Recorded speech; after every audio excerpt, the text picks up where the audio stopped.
Tell me about your campaign. Why are you running for mayor? Well, I'm running for mayor because I like to try to look out for the low income and the veterans and the VAs and the homeless. Because my thing is, like, people that's on SSI or Social Security, they get like $700, $900 a month, and that's not enough for you to like live on your own, especially when rent and bills be all that by itself. So that one time really don't help you. And I figured, hey, we live in Grand Rapids. We have a crap load of abandoned buildings that ain't being used or anything. So if we can get up our buildings that we're not using, like reinvigorate them and like be places where they can stay, because also some of them may or may not have felonies, so they won't be taken in by other places that let that happen.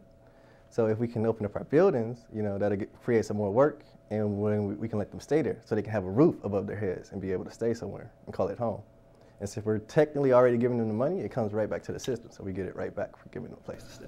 Yeah, the financing of it. How would you? Because even an abandoned building is going to need money to run, and so we can't start nothing without money. But before we do anything, that's why we have to get it worked out for it, get the raise it, start fundraising, raising it up, get the money up, so we can start the construction for it. Veterans. Oh yeah, I would like to try to get tax cuts for the VA, for they can get a little bit more income. Because believe it or not, vets are treated very harshly in this world. No matter how long you serve or how long you go in there, like you go in easy peasy. Uncle Sam's like, come on in, we'll enjoy you. But after that, on the way out, kicking and screaming, it's hard to get almost any benefits for yourself when you're getting out, because there's so much stuff you got to go through. That's why we got like a lot of people that are veterans, but they're homeless vets. So much of that, when it comes to the benefits, is controlled at obviously the federal and somewhat at the state level. Yeah. How can you influence that as mayor?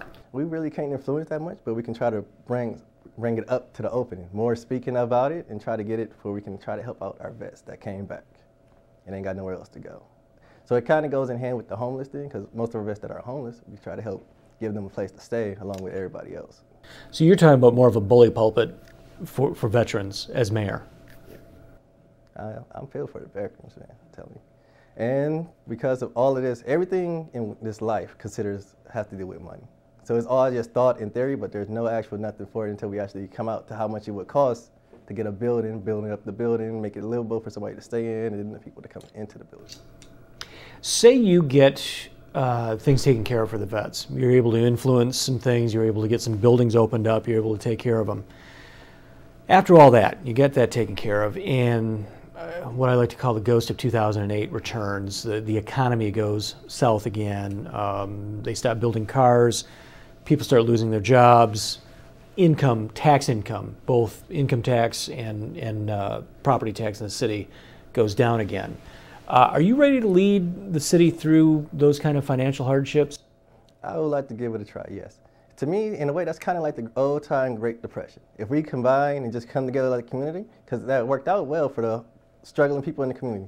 Get together, pick a person or a family, and just donate whatever little money you can, and then we help each person come out from set to set, and we stabilize ourselves, but not stable enough to actually succeed, but we're there to help each other out, but we don't go all the way down to the bottom, where we don't have a home or anywhere else to stay ourselves. How can you do that if the city has no money?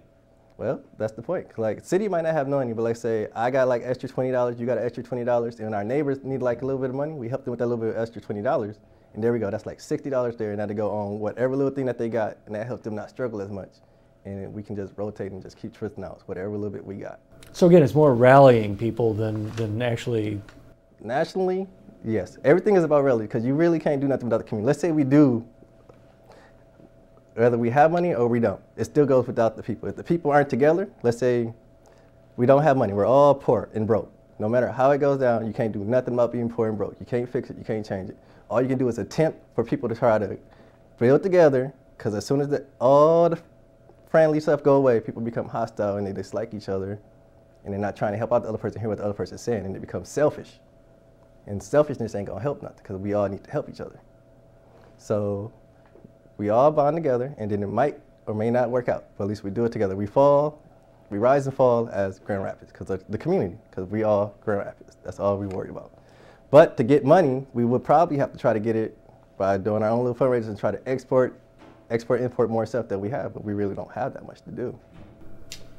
So it sounds like you're looking at the mayor's office as more of a place to get up on